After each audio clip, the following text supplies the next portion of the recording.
Bonjour. Alors, ça fait quelques jours qu'on était un peu sur la question du sacrifice, des sacrifices, qu'est-ce que c'est le sacrifice dans la Bible. Et vous voyez, hier, en finissant ce message sur les sacrifices, je me disais, ou plutôt je disais à Dieu, Seigneur, je vais encore faire une séance sur le sacrifice. Et puis je sentais que ça n'allait pas être ça. Oui. J'aimerais vous partager un peu aujourd'hui comment Dieu parle au fond. Et vous voyez, donc je me disais, oui, je vais encore faire une séance sur le sacrifice parce que j'avais pas envie de dire ce que j'avais à cœur de dire. Oui, depuis dimanche, j'ai un message à cœur et j'ai pas envie de le dire. J'ai pas envie de le dire parce que il est, enfin voilà, vous verrez. Donc j'avais pas envie. Et puis, alors que je priais hier tout l'après-midi, dans la soirée, je suis tombée sur un petit message de quelqu'un, de Fabienne Ponce en l'occurrence. Alors elle sait que je vais parler d'elle dans ma vidéo ce matin. Je lui ai envoyé un message pour dire est-ce que je peux dire quelques mots sur ce qu'elle avait reçu. Donc voilà. Tout ça pour vous dire que son message m'a percuté et j'ai vraiment senti le Seigneur qui me parlait au travers de ce qu'elle disait, parce que dans ce qu'elle disait, dans ce qu'elle avait reçu, dans ce qu'elle avait à cœur, ça se rejoignait tellement avec ce que j'avais reçu pour ma part aussi, que le Seigneur me disait, mais au fond, mais vas-y, vas-y. J'avais besoin de ce petit coup de pouce de la part du Seigneur au travers de quelqu'un. Vous voyez comment Dieu parle aussi au travers des uns et des autres. Vous savez qu'au tout début de ce temps de vidéo, j'avais dit qu'on passait de Purim, du voilement, à Pessah, Pâques, le dévoilement. Purim, c'est une fête juive qui est dans le livre d'Esther. Je vous invite à lire le livre d'Esther si vous ne connaissez pas. Pâques, le dévoilement, où par la croix, le temple du voile est déchiré et on a accès au lieu très saint, à Pentecôte. Voilà. Et je disais dans mes toutes premières vidéos qu'à Pentecôte, que dimanche de Pentecôte, il se passerait quelque chose. Et j'ai été interpellée quand le Premier ministre, je crois, avant-hier ou hier, ou il y a quelques jours, a dit que les églises rouvriront le 2 juin, juste le lendemain du lundi de Pentecôte. Juste le lendemain du lundi de Pentecôte. Ça veut dire que dimanche de Pentecôte, on va encore le vivre par vidéoconférence. Et je me suis dit, Seigneur, mais est-ce que c'est toi? Vous savez, est-ce bien toi, Seigneur? Et j'avais le sentiment que, enfin, quelque chose de bizarre. Vous voyez, de dire, mais Pentecôte, cette année, vous ne le vivrez pas comme d'habitude. Et quand on lit dans la Bible, bien des fois, Dieu, il nous sort de nos habitudes pour nous emmener, pour nous entraîner plus loin. Et je ne peux pas m'empêcher de penser qu'il y a un truc là qu'il est en train de faire. Et c'est là où le message de Fabienne Ponce hier a été quelque part une confirmation de ce que j'avais dans le cœur et dire mais l'Église, le monde finalement ne va plus jamais être pareil, mais un vrai jamais, un jamais de Dieu. Vous savez, quand Dieu dit, quand il change de paradigme, quand les Hébreux ils sortent d'Égypte, ce sera plus jamais pareil. Et quand ils rentrent dans la terre de Canaan, ce sera plus jamais pareil. Ce sera plus jamais pareil par rapport aux 40 années dans le désert où ils ont été maternés, portés par Dieu lui-même. Leurs vêtements ne s'usaient pas, ils avaient de la manne tous les jours. Et on verra comment ils se sont comportés par rapport à ça dans le livre des Nombres qu'on va traverser un petit peu. Plus jamais, ce sera plus jamais. Mais c'est comment que ça va être? Et là, le Seigneur me montrait que ce sera pas à pas, qu'il n'allait pas donner des solutions toutes faites et qu'il allait falloir oser sortir des vieilles outres, des vieux schémas. Et vous savez, ça fait 2 ans maintenant que j'ai changé de paroisse, que je suis à Saint-Laurent-du-Pape, et ça fait 2 ans que le Seigneur me dit on ne met pas du vin nouveau dans des vieilles outres. Et je ne savais pas quoi faire de cette phrase. J'ai dit, Seigneur, mais qu'est-ce que tu veux dire? Et le Seigneur me disait, on ne met pas du vin nouveau dans des vieilles outres. Et il est en train de bouger. Voilà. Il est en train de faire quelque chose qui relève du vin nouveau et qui ne va pas dans les vieilles outres. comment ça va être? On a tous besoin et envie de savoir comment ça va être. Eh bien, la réponse, elle est dans les Écritures. Elle a toujours été là et elle sera toujours là. Et c'est pour ça qu'il n'y a pas besoin véritablement de prophètes. On n'est plus dans l'Ancien Testament. Vous savez, quelqu'un qui se lèverait et qui dirait « Ainsi parle l'Éternel ». Et la phrase qui suit, normalement, si c'est un vrai prophète, c'est bah, « Lis ta Bible ». « Ainsi parle l'Éternel », lis ta Bible. C'est exactement ce qu'Abraham a dit à l'homme riche. Vous savez, il y a une histoire dans la Bible où il y a un homme riche, extrêmement riche, puis un pauvre, extrêmement pauvre, qui s'appelle Lazare. Et Lazare, il vit à la porte de l'homme riche, les chiens lui lèchent les plaies tellement il fait pitié, ce pauvre.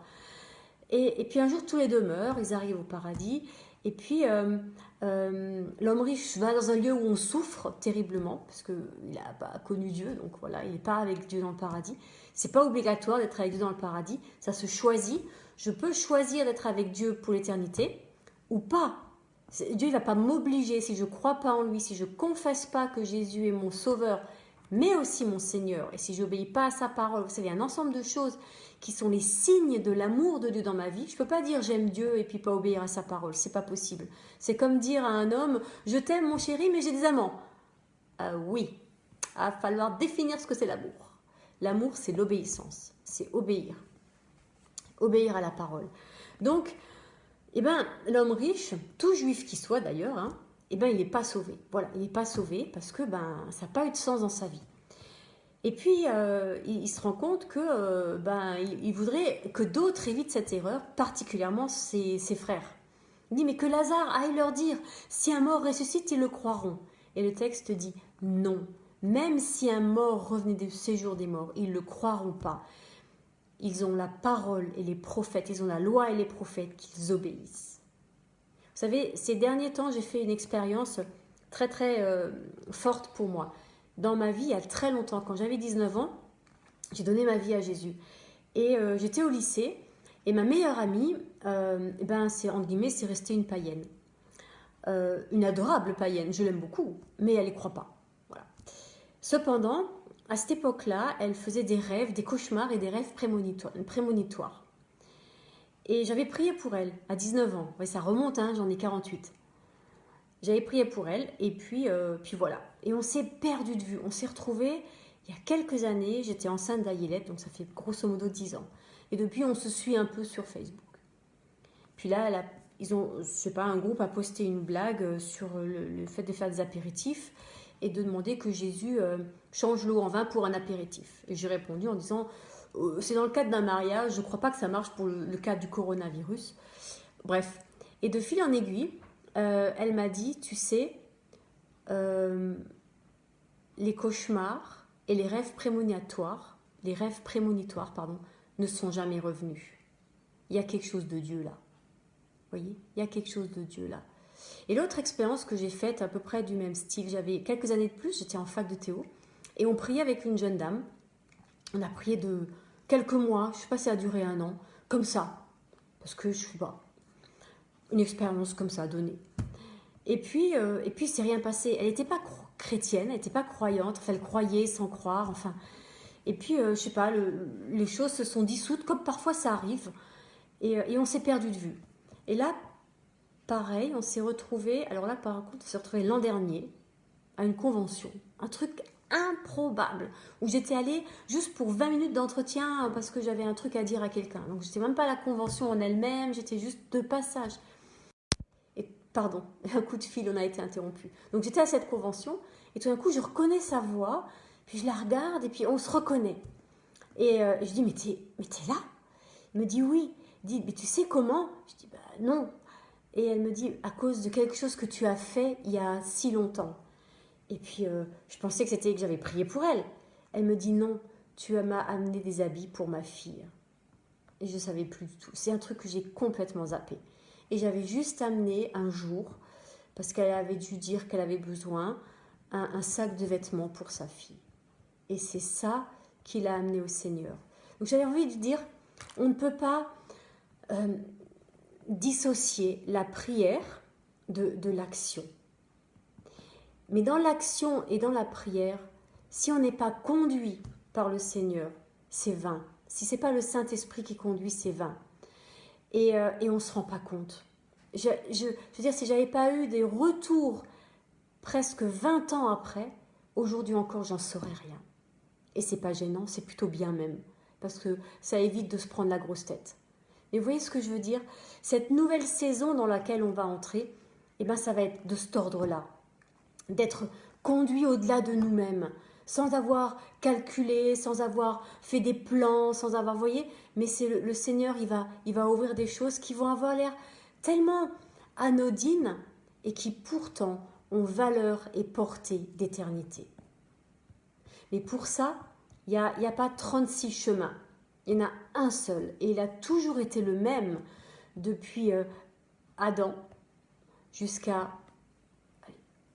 dernier témoin de Jésus-Christ. À savoir, nous, c'est l'obéissance à la parole. Voilà, c'est l'obéissance à la parole. Et le prophète n'est pas nécessairement celui qui annonce que la pluie va tomber 3 jours ou 3 ans. Le prophète est celui qui est en capacité de relire une histoire, que ce soit celle de sa vie, celle de son pays, ou celle de son église ou de l'église, selon les standards de Dieu. Et dire aujourd'hui qu'il y a des temps nouveaux qui sont devant nous, qu'il y a une étape nouvelle qui est devant nous, c'est pas être prophétique, c'est juste avoir du bon sens. Et c'est ce que Jésus va dire. Mais enfin, quand vous voyez les nuages s'amonceler dans le ciel, vous savez qu'il va pleuvoir. Voilà, on sait qu'on est dans un moment de l'histoire où quelque chose va changer. Est-ce que ça va être facile? Non, aucun changement dans l'histoire n'a jamais été facile, à cause des résistances que nous portons tous. Et on a horreur du changement. On a juste ça en horreur. On aimerait que tout redevienne comme avant. Et les Hébreux, quand ils quittent l'Égypte, ça va être leur leitmotiv pendant presque 40 ans. Dire, mais qu'est-ce qu'on était bien en Égypte? Pardon? Vous étiez esclaves, les gars, en Égypte. Ouais, mais au moins, il y avait des oignons, et puis on mangeait à notre faim. Mais on se réveille, là. Vous voyez ce que je veux dire? On se réveille, les gars. On n'était pas bien en Égypte. On n'est jamais bien en Égypte. Mais on connaît l'Égypte. C'est sécurisant parce qu'on sait comment ça fonctionne, on sait ce qu'il faut dire, on sait comment ça marche. Et dans cette nouvelle étape dans laquelle on est, eh ben on ne sait pas. Et personne ne sait. Sauf Dieu. Et ça, c'est la bonne nouvelle. Et Dieu va nous dire pas après pas ce qu'on a besoin de savoir. Parce qu'on va devoir réapprendre à marcher dans la confiance et pas en comptant sur nos propres forces ou sur nos acquis ou sur ce qu'on a compris. On va devoir apprendre à marcher dans l'esprit et pas dans l'âme. Et dans l'âme, vous vous rappelez, je mets toujours autant les émotions, la louange que la théologie. Et hier, tout ce que j'ai pu partager les jours précédents sur le sacrifice, eh ben, ce sont 2 profs de théologie qui me l'ont appris et qui ont écrit un livre. Alors attendez, avec un peu de chance. Oui, je l'ai là. C'est Alfred Marx et Christian Grappe qui ont écrit un livre qui s'appelle Le sacrifice, vocation et subversion dans l'Ancien et le Nouveau Testament. Voilà, c'est de la théologie. Et pourtant, c'est tellement rempli de l'Esprit de Dieu. Comme la théologie peut l'être parfois. Mais elle peut être parfois aussi complètement vide de Dieu. Comme la louange.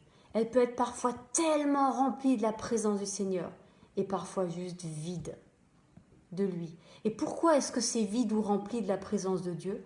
Au final, le critère, ça va être, est-ce que c'est vide ou rempli de moi, de notre humanité? Chaque fois que la louange, elle est située dans l'âme et qu'elle est remplie de moi et de nous et de ce qu'on sait faire, de nos compétences, de nos capacités, elle est vide de Dieu. Et la théologie, c'est pareil. Chaque fois qu'on s'appuie sur nos connaissances, sur notre savoir, c'est vide de Dieu. Il faut que nos vies soient remplies de l'Esprit pour cette nouvelle étape qui est devant nous, pour les choses nouvelles que Dieu veut faire. Sans l'Esprit, ça ne marchera pas. Et la Bible en parle. Et c'est là où j'avais pas envie de faire cette prochaine série de messages. Cette prochaine série de messages, je vais m'appuyer sur l'Exode et les Actes. L'Exode, jusqu'à la fin de l'Exode, et le livre des Actes. Je vais vous dire un peu le plan, en quelque sorte, ce que j'ai reçu.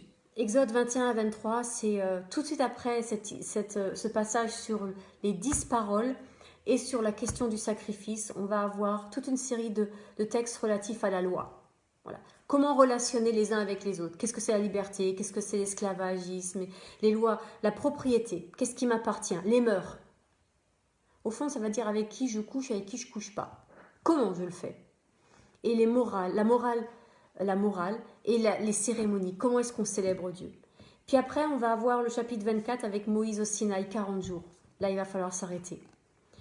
25 à 31, c'est les instructions pour la construction du tabernacle, avec les ordres et la description. Moïse, il n'a rien inventé du tout.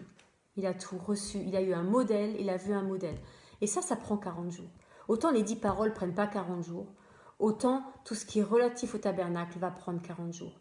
Au fond, Dieu va prendre du temps pour lui parler de comment on entre dans sa présence, comment on vit sa présence. Et ça, c'est crucial, c'est vital pour l'être humain. Chapitre 32, le veau d'or. Et c'est là où j'ai du mal. Chapitre 33, Dieu il dit un truc qu'il a toujours dit dans la Bible dans ces cas-là. Partez. On ne reste pas sur le lieu d'un échec. On s'en va. Il part, il quitte l'Horeb. Et Moïse retourne recevoir les 10 paroles. Puis, verset 34, l'Éternel fait alliance. Mais nous aussi, on fait alliance. Et les nouvelles tables. 35 à 39, le tabernacle est construit. Dans le réel. Verset 40, la gloire de Dieu, la sainteté de Dieu descend sur le tabernacle. Vous voyez? Et dans les actes, on a Jésus qui s'en va. Parce qu'il est resté 30 jours avec les disciples. Puis il est parti.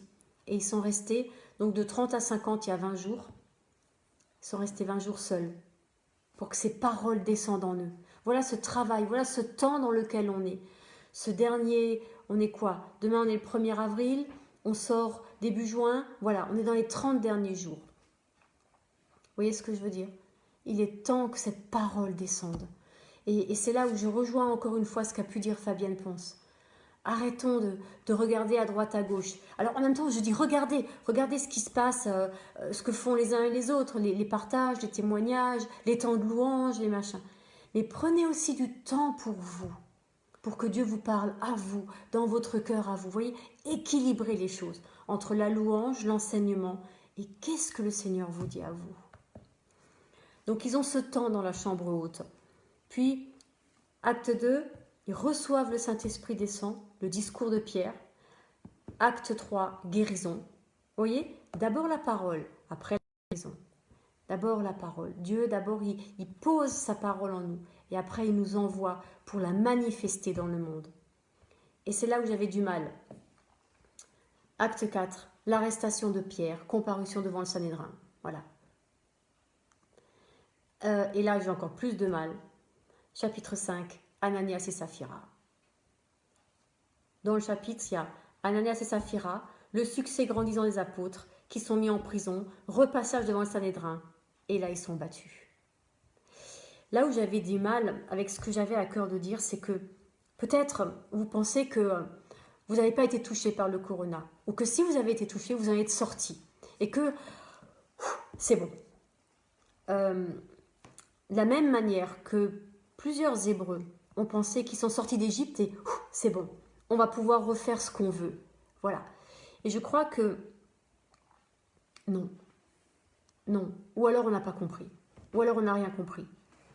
Alors ce que j'aimerais dire, c'est que il y a deux possibilités. Soit effectivement on a vécu cette sortie d'Égypte et on est dans ce temps de l'Homère, vous savez, ce comptage des 50 jours entre Pâques et Pentecôte. Et on a compris que c'est le lieu où Dieu vient travailler nos cœurs, vient nous humilier, vient nous montrer ce qu'il a à nous montrer à chacun. Voilà. Et puis vient dire maintenant, c'est ça la nouvelle feuille de route. Et la première étape, c'est ça. Et tu n'en sauras pas plus parce que Moïse, il avait pas d'infos sur où ils allaient, sur comment il fallait y aller. C'était au jour le jour. Donc ce sera comme ça. Et on s'est laissé préparer par le Seigneur dans sa présence pour rentrer dans cette dimension-là de marcher avec Dieu. Ou alors, on va retourner, on va vouloir retourner en Égypte et on va fabriquer un veau d'or. Ça, c'est la deuxième possibilité. C'est la deuxième possibilité. C'est retourner en Égypte ou dire qu'on veut retourner en Égypte. Là, ils l'ont dit, mais ils n'ont pas pu le faire vraiment. Mais ça a été loin. Ça a été loin parce que dans le livre des Nombres, chapitre 16, il me semble, on a la révolte de Corée, Dathan et Abiram. Les fils de Corée, Dathan et Abiram fomentent une révolte et ils entraînent avec eux les princes du peuple. Et c'est pas juste eux deux, c'est vraiment un putsch qu'ils essaient de mettre en place pour se débarrasser de Moïse. Vous voyez, on est vraiment dans des choses qui sont assez violentes. Et on verra dans le livre des Nombres que plus d'une fois le peuple râle et Dieu va intervenir. Et quand Dieu intervient à ce moment-là, il y a encore des morts. Ananias et Saphira, ils meurent. Ils ont reçu quelque chose du Seigneur. Le Saint-Esprit même. Hein. Ils étaient à Pentecôte finalement. On est au chapitre 5, c'est vraiment tout de suite après. Et pourtant, ils vont vouloir garder une part pour eux, ils vont vouloir cacher des choses à Dieu, ils vont vouloir ne pas être pleinement dans la lumière. Ils vont penser qu'ils vont pouvoir, manipuler Dieu, ou en faire qu'à leur tête, ou en faire selon ce qu'eux ont envie, selon leur âme. Voilà, quelque chose comme ça. Je ne sais pas comment le dire. En tout cas, à un moment, ils se disent qu'après tout, ils peuvent bien faire ce qu'ils veulent. Et qu'ils ne sont pas obligés de tout dire. Et qu'on n'est pas obligé de vivre dans la lumière. Un peu de respect pour ma vie privée, quoi. Enfin. Vous voyez ? Ça ne marche pas comme ça. Je crois qu'il faut entendre quelque chose pour nous aujourd'hui. Il faut attendre quelque chose pour nous aujourd'hui, parce que si on croit qu'on s'en est sorti, parce qu'on est vivant et qu'on n'a pas été touché par le Covid-19, qu'on n'est pas mort ou qu'on n'a pas été malade, ou que si on a été malade, on en est sorti et que, allez, on recommence comme avant, on se trompe. Ça, c'est pas prévu comme ça. Je ne crois pas que dans le ciel, ce soit prévu comme ça. Alors je voulais juste nous le partager. Maintenant, chacun fait comme il veut, mais d'après la parole, et sans être un prophète, c'est pas prévu comme ça. C'est autre chose que Dieu a prévu. Voilà, je voulais vous partager ça. Et puis, vous savez quoi, on a préparé un chant, et puis je suis en train de me dire que non, j'ai pas à cœur de le faire. Oui, c'était pas prévu. J'avais prévu de préparer quelque chose, et là le Seigneur me dit non, silence. C'est bon maintenant de se taire. Et je vous invite vraiment à prendre ce temps. Qui est Dieu pour moi? Est-ce que c'est juste une porte de sortie, un alibi, un étrange, un illustre inconnu, un truc qui marche? Ouais, ça marche! Où j'en suis? Et dans le silence, Seigneur, toi, approche-toi de moi. Toi, viens. Vous savez, voilà mon offrande. Et comme dirait Paul, voilà ma vie parce que j'ai rien d'autre à donner. Et c'est un holocauste. Prends tout. Le bien, le moins bien, l'utile, l'inutile. Prends tout. Et l'idée de dire brûle-le, c'est que ça t'appartienne. Et que ça monte vers toi comme un parfum de bonne odeur. Ô Seigneur, que ma vie soit pour toi un parfum de bonne odeur. Mais ça, je peux le faire que pour moi. Et c'est bon que ça soit dans le silence. Et que la louange ne soit pas, vous savez, une sorte de manipulation de l'âme.